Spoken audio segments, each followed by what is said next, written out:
C'est un procès qui choque et dérange tout un pays, la France et le monde entier. This mass rape trial is disturbing. Soy culpable, reconozco los hechos en su totalidad.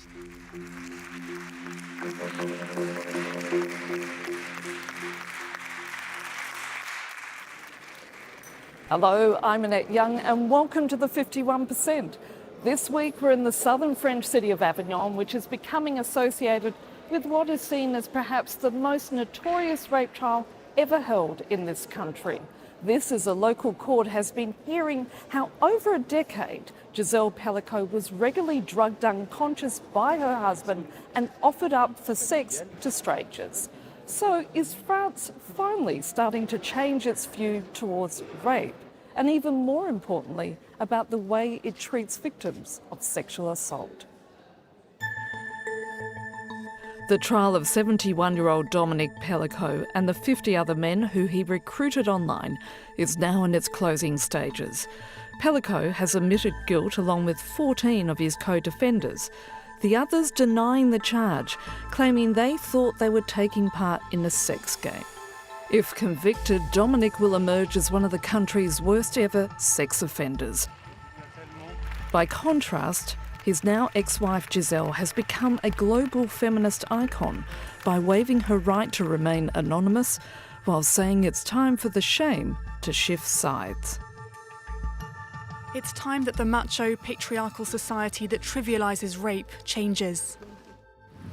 Gisèle Pelicot's courage has become a lightning rod for women across the world. Each night here in Avignon, local feminists take to the streets and decorate them with slogans in support of the French woman. Our team went to meet them. Collage as a reminder. Several times a week, the Avignon Amazons go into action. A feminist collective founded in 2020, they call out violence against women, and since the opening of the Mazon trial, they've been a steadfast source of support for Gisèle Pelicot. This evening we decided to put up the rapist's own words, what the public hears in court about all the ways of raping, so that people understand that what we're hearing is completely mad. Rape through curiosity. It's not me, it's a double. It was my body, not my brain.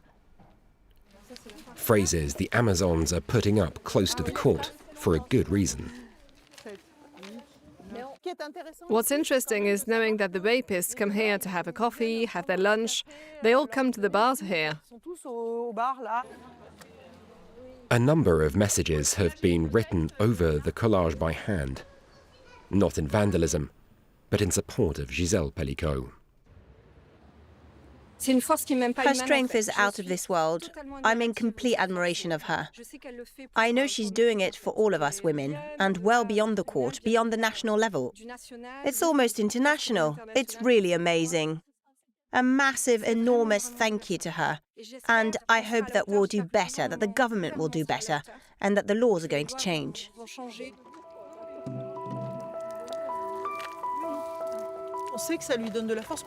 We know that we're giving her strength, because she said so. And that in turn gives us strength. Because while we watch as the public, a lot of frustration builds up, a lot of anger, sadness. And to be able to carry out actions like this, it releases the pressure. Every morning, every evening, Gisèle Pelicot is given an ovation. Dozens, mostly women, come to watch the trial every day. Among them, the Amazons, providing vital moral support. For 4 months, she's been spending her days with her rapists. And what's more, the lawyers of those rapists have been accusing her, hassling her, and even being violent towards her, in coming very close to her to scare her, without the judge intervening. You can't be surprised that women don't want to report such abuse when you treat them like that. We want justice, dignified justice for the victims. Bravo, bravo! C'est super ce qu'on a entendu, superbe! Gisèle Pelicot has said it repeatedly, and to quote her again, it's high time that this macho and patriarchal society which has normalised rape opened its eyes. Of the 150 media outlets covering this court case, 61 are international news organisations. A staggering figure, but not surprising given how the story has dominated headlines from the US to China. One correspondent who's been covering it since September is Catherine Porter from the New York Times. This case has shocked France, primarily because it doesn't involve incredibly powerful men such as Mohammed Al-Fayed or Gerard Depardieu or Harvey Weinstein, but very much ordinary men. But I'm interested to know, why has this story resonated so much with the international media as well? I think the story is incredible in terms of the sheer numbers. You have 51 men who are on trial at the same time. How could this happen? How could that many men have entered that house and seen the inert body of Gisèle Pelicot and thought it was okay to have sex with her, even if she was not answering, was unable to talk, was snoring loudly? I think that, in an international sense, Me Too has spread around the world. We're all talking about sexual assault. Of course, it started with these powerful men, but we see that, the personal is political, and this is really a case that takes it into a small village in France, in the countryside. You see how widespread rape can be. It's not just very powerful men. How difficult has it been for you to cover this story? As a journalist, it's a fascinating story. You don't often get access, full access to this many cases at the same time. The videos that Gisèle Pelicot pushed to make public, are not, they're haunting in a totally different way than how we think about rape. There's not explicit violence in them. It's simply that you see a woman who is completely comatose, being treated almost like a rag doll. And after watching one after another, the compound impact is quite stunning. That how many men could think that this was okay? Here in France, the Me Too movement has not been as impactful as it's been in other parts of the world. Do you think this case is going to start to change people's attitudes towards rape, and more importantly, towards the victims of sexual assault? I certainly think it's raised questions that I hadn't heard before. What is consent, and what would you do in that case, and how come they didn't go to the police? And also, what is a good victim? So I think that those conversations are happening. How they will translate in a world of sliding news. We'll see, what happens in terms of the politics of it. I have not seen very many French politicians.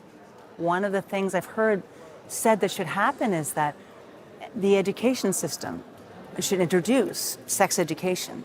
Here, it's supposed to have been part of the curriculum since 2001, and we've seen report after report that shows that it's never been implemented. That could actually change things in the long term. Catherine, the word consent doesn't appear in French legislation when it comes to sexual assault. Do you think this case is going to change things? Yeah, it's odd because consent is not in the penal code, but it is in the courtroom every day. I've seen it as a strategy of defense in the cases I've covered, that the woman was always consenting, and it becomes word against word. There is a movement here in France to introduce it to the penal code, but I will say that there's a feminist resistance to that too. It's really hotly debated in France as to whether that is something that will actually improve the defense of women. It would certainly, if so, perhaps there would be an education that went along with it that is clearly needed. I think that there's a whole basket of changes that could be made, and we'll see what the political will is to do that.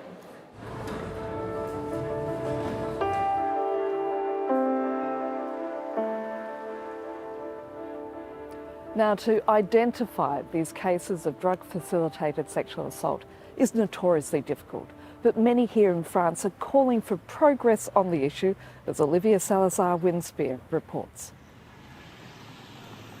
For months, Gisèle Pelicot suffered from bouts of amnesia, gynecological problems, She went to see doctors and neurologists in vain.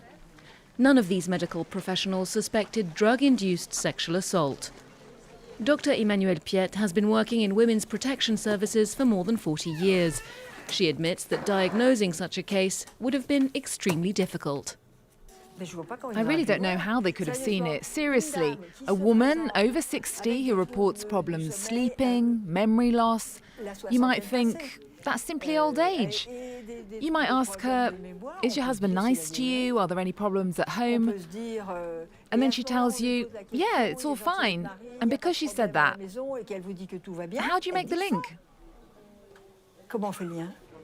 Drug-induced sexual assault is a blind spot for many medics. Some NGOs are starting to train professionals to understand what it is and how to recognize the symptoms. We're talking about those famous blackouts, which can be total or partial, flashbacks as well, fragments of memories that you can't quite place. Things like being in a highly anxious state, feeling sleepy, neurological problems like vertigo, other symptoms like nausea and vomiting. Yet proving that drugs have been used to eliminate a victim's physical resistance can be complex. This centre in Saint-Denis, outside of Paris, is one of the rare labs that carries out these sort of tests.